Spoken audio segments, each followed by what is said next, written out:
Welcome friends, welcome to the channel of Shiksha Kit. So in this channel, in this video, we will be looking into the line by line NCERT series of chapter 2, that is your atom, which is the fundamental unit of matter. Okay, so before and only I will like to say that this chapter we will not go line by line of the NCERT, but what are the important things already we should know or we have to know, we will be looking into that only. Okay, so before going to the chapter, we should know what actually atom is. So what I know, atom is the fundamental unit of matter. Okay, now there is some objective here, यहाँ पे कुछ objective दे रखा है इस chapter में। ये objective क्या क्या है, ऑब्जेक्टिव का मतलब कि ये चैप्टर पढ़ने के बाद हमें क्या क्या सीखने को मिलेगा, ये सारा का सारा देख सकते हैं। ठीक है, अभी यहाँ पे कुछ एक स्टेटमेंट बोल रखा है कि स्टेटमेंट का मतलब क्या बोल रहा है। स्टेटमेंट का मतलब बोलता है कि इन्वायरमेंट में, हमारा नेचर में जो इतना सारा केमिकल भरा हुआ है, इतना सारा चीज, इतनी सारा चीजें पड़ा हुआ है, तो वो चीज क्यों है? Because of their chemical nature है डिफरेंट। ओके, मान लीजिए कि गोल्ड है, हमारे इन्वायरमेंट में गोल्ड है, सिल्वर है, फेरस है, आयरन है, बहुत कुछ है, तो ये अलग अलग क्यों दिखता है, हमें सब कुछ अलग अलग क्यों है? बिकॉज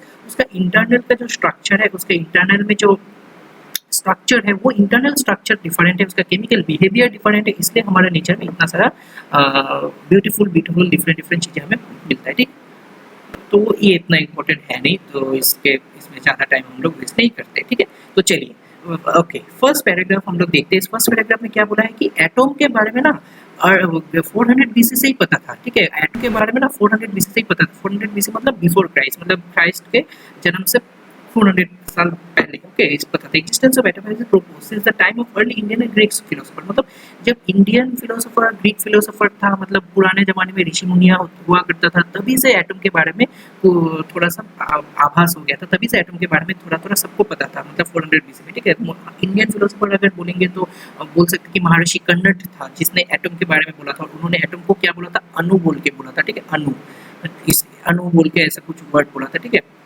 और ग्रीक फिलोसोफर भी थे, वो सब भी मतलब अपना अपना कॉन्सेप्ट दे रहा था। ठीक है, तो हमारा जो इंडियन फिलोसोफर था, जो ग्रीक फिलोसोफर था, सभी ने एक चीज को तो बोला था, क्या बोला था कि एटॉम को बोला था fundamental building blocks of matter. ठीक है, fundamental building blocks of matter मतलब कोई भी मैटर को अगर आप कोई भी मैटर एटम से ही बना होगा। अकॉर्डिंग टू देम, उन लोग के बारे में क्या बोला कि कॉन्टिन्यूअस मैटर को अगर आप काटोगे या डिवाइड करोगे तो जो चीज निकलेगा वही होगा एटम। मान लीजिए कि कोई एक मैटर है, कोई चीज, इसको मैंने आधा टू पीस कर दिया तो ये हाफ बन गया, इसको फिर से काटा, तो ऐसे ऐसे करते करते करते करते जो मिनिमम से मिनिमम चीज मुझे मिल रहेगा, that is only our atom. यही हमारा इंडियन या ग्रीक फिलोसोफर का कॉन्सेप्ट था, इंडियन या ग्रीक फिलोसोफर का कॉन्सेप्ट था। ठीक है, बट ये क्या है, ये जो थ्योरी था ना, ओके, ये अभी देखिए, ये वर्ड एटम कहाँ से आया, ये हमें पता होना चाहिए कि एटम वर्ड एटोमियो से आया। एटोमियो का मतलब है जो आप नहीं काट सकते हो, कि नॉन डिविजिबल या नॉन काटेबल, जिसका मतलब है नॉन अनकाटेबल या नॉन डिविजिबल। ठीक है, ये ग्रीक वर्ड है एटोमियो। तो अब ये एक वर्ड हमें पता चलना चाहिए कि क्यों ग्रीक वर्ड यूज किया जाता है।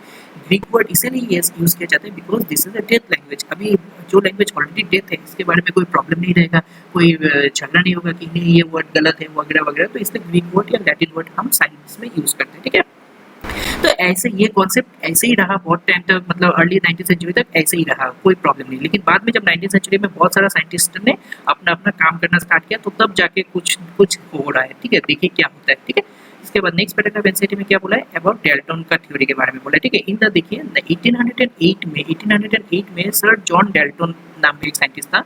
जॉन डाल्टन नाम का एक साइंटिस्ट था, वो कौन था, वो ब्रिटिश स्कूल टीचर था। ठीक है, ब्रिटिश स्कूल टीचर था। उन्होंने क्या दिया, उन्होंने अपना डाल्टन्स का एटॉमिक थ्योरी दिया। ठीक है, डाल्टन्स का एटॉमिक थ्योरी दिया, जहाँ पे एटम को क्या बोला गया है, एटम को रिगार्ड किया गया as a ultimate particle of matter. जहाँ पे उन्होंने क्या किया, मैटर को as a ultimate particle of,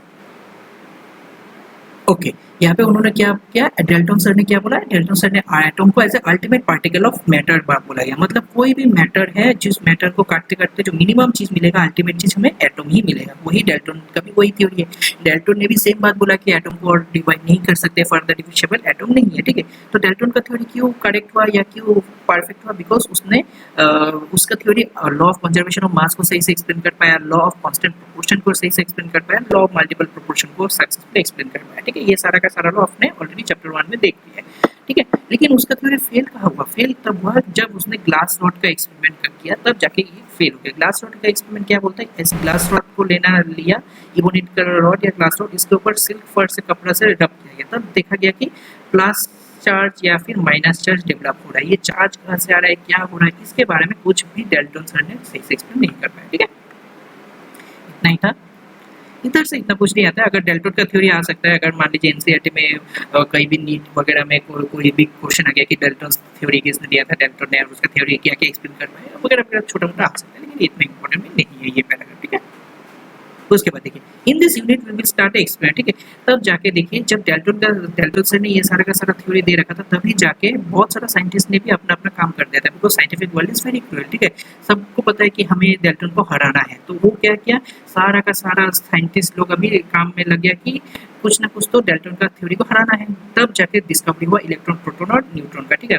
कब हो रहा था ये, अर्ली 19th सेंचुरी में या beginning of 20th century, end of 19th century और 20th सेंचुरी में, मतलब अराउंड 1800 to 1900 ऐसा एज में ये सब में हो रहा था, ठीक है, ये सारा का सारा काम। और तब जाके इलेक्ट्रॉन प्रोटॉन का डिस्कवरी हो रहा है, ठीक है। अभी देखिए इलेक्ट्रॉन प्रोटॉन का डिस्कवरी कैसे हुआ, इलेक्ट्रॉन प्रोटॉन का डिस्कवरी, हाँ कैसे हुआ, इलेक्ट्रॉन प्रोटॉन का डिस्कवरी हुआ डिस्कवरी ऑफ सब एटॉमिक पार्टिकल से हुआ, ठीक है। इलेक्ट्रॉन प्रोटॉन का डिस्कवरी हुआ मतलब सब एटॉमिक पार्टिकल। तो what is the sub atomic particle, अभी देखिए सब एटॉमिक पार्टिकल जो है, इस एटॉमिक पार्टिकल का डिस्कवरी कैसे हुआ, सब एटॉमिक का पार्टिकल का डिस्कवरी हुआ डिस्चार्ज ट्यूब एक्सपेरिमेंट करने के बाद, ठीक है, डिस्चार्ज ट्यूब एक्सपेरिमेंट करने के बाद। तो एक इंसाइट ऑफ साइंटिस्ट मतलब एटॉम के इंसाइट के बारे में कब पता चला, जब साइंटिस्ट लोगों ने डिस्चार्ज ट्यूब एक्सपेरिमेंट किया, ठीक है। डिस्चार्ज ट्यूब एक्सपेरिमेंट करने के बाद हमें ये, हाँ लेकिन थोड़ा हमें ये जान लेना चाहिए कि ये स्टेटमेंट जान लेना चाहिए डिस्चार्ज ट्यूब के बाद। पहले like charge will repel each other and unlike charge will attract each other, मतलब अगर दो प्लस चार्ज है तो ये हमेशा धक्का देगा, और दो नेगेटिव ये भी धक्का करेगा, लेकिन अगर पॉजिटिव और नेगेटिव है तो हमेशा अट्रैक्ट करेगा। जैसे कि दो लड़का हमेशा झगड़ा करता है, दो लड़कियां झगड़ा करते रहते हैं, लेकिन लड़के लड़के they don't fight normally, okay. So that is the general concept. इसके बाद हम लोग डिस्कवरी ऑफ इलेक्ट्रॉन के बारे में देखेंगे, ठीक है। ये डिस्कवरी ऑफ इलेक्ट्रॉन का कौन किया था, डिस्कवरी ऑफ इलेक्ट्रॉन किसने किया था, discovery of electron Michael Faraday sir ने अपना जब 1830 में एक्सपेरिमेंट किया था। क्या एक्सपेरिमेंट किया था, that electricity is passed through a solution of an electrolyte, chemical reaction occur at the electron which resulted in the liberation and deposition of matter at the electron, ठीक है। देखिए हमें ये चैप्टर क्लास 12 में पता चलेगा कि माइकल फैराडे सर ने इलेक्ट्रिसिटी का डिस्कवरी किया था, ठीक है। उसने देखा था कि इलेक्ट्रिसिटी सॉल्यूशन से भी पास हो सकता है with the help of an electrolyte, ठीक है। कुछ केमिकल रिएक्शन इलेक्ट्रोड्स में होगा, ठीक है। तो उधर से माइकल फैराडे सर ने क्या निकाला, उधर से माइकल फैराडे सर ने एक लॉ फॉर्मुलेट किया। उस लॉ कुछ लॉ फॉर्मुलेट किया जो हम लोग बाद में पढ़ेंगे, लेकिन उससे हमें ये क्या सजेस्ट हुआ पता है, ये सजेस्ट हुआ कि इलेक्ट्रिसिटी का पार्टिकुलेट नेचर होता है। अभी इलेक्ट्रिसिटी का पार्टिकुलर नेचर का मतलब क्या है, electricity has got particular nature, मतलब फ्लो, जो इलेक्ट्रिसिटी का जो फ्लो होता है ना, मतलब जो इलेक्ट्रिसिटी करंट फ्लो करता है, इलेक्ट्रिसिटी जैसे हम लोग को पता है इलेक्ट्रिसिटी फ्लो करता है, वो कॉन्टिन्यूअस फ्लो नहीं है, वो एक पार्टिकुलर फ्लो, मतलब वो कॉन्टिन्यूअस फ्लो नहीं है, वो कॉन्टिन्यूअस फ्लो नहीं है, हाँ वो पार्टिकल नेचर का होता है, मतलब कुछ ना कुछ पार्टिकल है, कुछ ना कुछ है जो इलेक्ट्रिसिटी को कंडक्ट करने में हेल्प करता है, इलेक्ट्रिसिटी को फ्लो करने में हेल्प करता है। अभी ये पॉजिटिव है ना नेगेटिव दिखता है वो हमें कुछ नहीं पता है, लेकिन कुछ ना कुछ तो है जो इलेक्ट्रिसिटी को फ्लो करने में हेल्प करता है। ये हमें याद रखना चाहिए, ठीक है, कि इलेक्ट्रिक पार्टिकल मतलब इलेक्ट्रिसिटी का पार्टिकुलर नेचर होता है, ये इधर इस पैराग्राफ से ये जान लीजिए, ठीक है। और माइकल फैराडे ने एक्सपेरिमेंट कब किया था, 1830 में किया था। किसके बारे में किया था, इलेक्ट्रिसिटी का फ्लो के बारे में किया था, जब इलेक्ट्रिसिटी सॉल्यूशन से फ्लो होता है, ये इसके बारे में किया था, ठीक है। तो 1850 में बहुत सारा साइंटिस्ट ने अपना एक्सपेरिमेंट करना स्टार्ट कर दिया, किसके ऊपर, किसके ऊपर स्टार्ट कर दिया एक्सपेरिमेंट करना। लेकिन देखिए 1850 में बहुत सारे साइंटिस्ट ने काम किया, लेकिन किसने मेनली काम किया, फैराडे सर ने मेनली काम किया। और क्या काम किया, उसने काम किया कैथोड रे डिस्चार्ज ट्यूब के ऊपर, ठीक है, कैथोड रे डिस्चार्ज ट्यूब के ऊपर काम किया, कैथोड रे डिस्चार्ज ट्यूब के बारे में काम किया। ओके, ये कैसा दिखता कैसा है कैथोड रे डिस्चार्ज ट्यूब, चलिए देखते हैं, ये देखिए। ओके, ये जो फैराडे ने अपना कैथोड रे डिस्चार्ज ट्यूब किया था, इसके बारे में थोड़ा सा हम लोग देख लेते हैं, कैथोड रे दिखता कैसे है। ये है कैथोड रे डिस्चार्ज ट्यूब। देखिए इसमें क्या है, एक ग्लास का ट्यूब है, ठीक है, ये जो ठीक है ये ग्लास का ट्यूब है, इसमें एक यहाँ पे एक इलेक्ट्रोड है, यहाँ पे एक इलेक्ट्रोड है। इस इलेक्ट्रोड को क्या किया है, बैटरी का नेगेटिव से टर्मिनल से कनेक्ट कर दिया, इसलिए इसको बोला गया है कैथोड। और इस साइड का जो इलेक्ट्रोड है इसको क्या किया, बैटरी का पॉजिटिव से कनेक्ट कर दिया गया, इसलिए इसको बोला जाता है एनोड, ठीक है, पॉजिटिव साइड एनोड, ठीक है। और इसके अंदर में क्या रखा गया है, प्रेशर को वैक्यूम कंडीशन मेंटेन किया गया है। इधर पे अक्रॉस दिस टर्मिनल एक हाई वोल्टेज मेंटेन रखा गया है, ठीक है, हाई वोल्टेज का एक बैटरी सोर्स को रखा गया। और जो मेन कंडीशन क्या है, low pressure and high voltage का कंडीशन। देखिए इसके अंदर में low pressure and high voltage, ये इंपॉर्टेंट है, ये हमें याद रखना है, ठीक है। Low pressure and high voltage का कॉन्सेप्ट है, देखिए रखा गया है। याद कैसे रखेंगे हम लोग, ऐसे रख सकते हैं LPH भी, LPHB low pressure high voltage का कंडीशन मेंटेन। जब लो प्रेशर हाई वोल्टेज रखा गया है और बैटरी में पूरा हाई चार्ज मतलब रख के उसके बाद ये सारा कंडीशन मेंटेन करने के बाद क्या किया है, जो बैटरी से पूरा एकदम बैटरी से क्या किया, पूरा एकदम हाई वोल्टेज का पावर सप्लाई किया गया। तब क्या देखा गया है कि तब हमारा फैराडे सर ने देखा कि इधर से कुछ तो निकल रहा है, कुछ तो इस साइड से निकल रहा है, ठीक है, इस साइड से निकल रहा है, कैथोड से निकल के कहाँ जा रहा है, एनोड की तरफ जा रहा है। अभी क्या जा रहा है, कैथोड। अभी देखिए फैराडे सर को तो इतना तो पता था ये कैथोड है, मतलब कुछ नेगेटिव पार्ट है तो नेगेटिव ही निकलेगा, और ये एनोड है तो पॉजिटिव है। तो अभी कैथोड इस ये भी कॉन्सेप्ट हमें पता था कि like will ripple and unlike will attract. तार माने ये जो भी है, ये जो नेगेटिव जो भी चीज आ रहा है, वो कुछ जो नेगेटिव पार्ट है ये ऑब्वियसली नेगेटिव है और आ कहाँ रहा है, पॉजिटिव की तरह आ रहा है। तो ये सारा का सारा चीजों को इसने थोड़ा थोड़ा सोचा, ठीक है। उसके बाद उसने और ज़्यादा कंफर्म कब हुआ कि ये नेगेटिव चीज़ ही आ रहा है कि पॉजिटिव चीज़ आ रहा है, क्या कंफर्म हुआ बाद में, ये क्या देखिए इसमें एक और चीज़ है, ये देखिए ये इसमें इसमें क्या किया कैथोड, फिर फैराडे सर ने क्या किया, इस ये जो एनोड है इसको थोड़ा सा होल बना दिया, परफोरेटेड बना दिया, ठीक है, इसको बोलते हैं परफोरेशन, मतलब थोड़ा होल बना दिया, परफोरेटेड कर दिया, और इसमें एक कोटिंग लगा दिया, किस चीज़ का कोटिंग, फ्लोरोसेंस कोटिंग, जिसका नाम है जिंक सल्फाइड का कोटिंग लगा दिया। फिर से ये लगाने के बाद फिर से एक्सपेरिमेंट किया गया, फिर से हाई वोल्टेज जब इसने अप्लाई किया, कैथोड से कुछ तो कुछ निकल रहा था, जो निकल रहा था इधर आके इधर में ये परफोरेशन से, मतलब परफोरेशन मतलब फुटा है, तो इस फुटा को क्रॉस कर रहा था, क्रॉस करके इधर में धक्का खा रहा था, धक्का खा के ग्लो कर रहा है। तो पूरा कंफर्म हो गया, हाँ।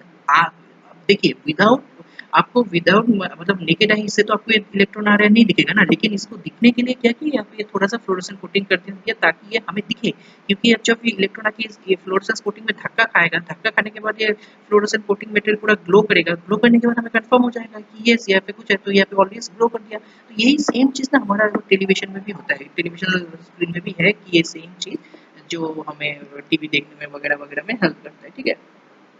ओके, इस एक्सपेरिमेंट का कुछ कुछ रिजल्ट है वो हमें याद करना चाहिए, ठीक है। कैथोड रे एक्सपेरिमेंट का जो जो रिजल्ट है ये इंपॉर्टेंट है बोर्ड पॉइंट ऑफ व्यू से, इधर से बोर्ड में भी क्वेश्चन आ जाता है कि what are the conclusion of cathode ray experiment. Okay, क्या बोला है कि कैथोड रे कैथोड से जाता है एनोड की तरफ, ठीक है।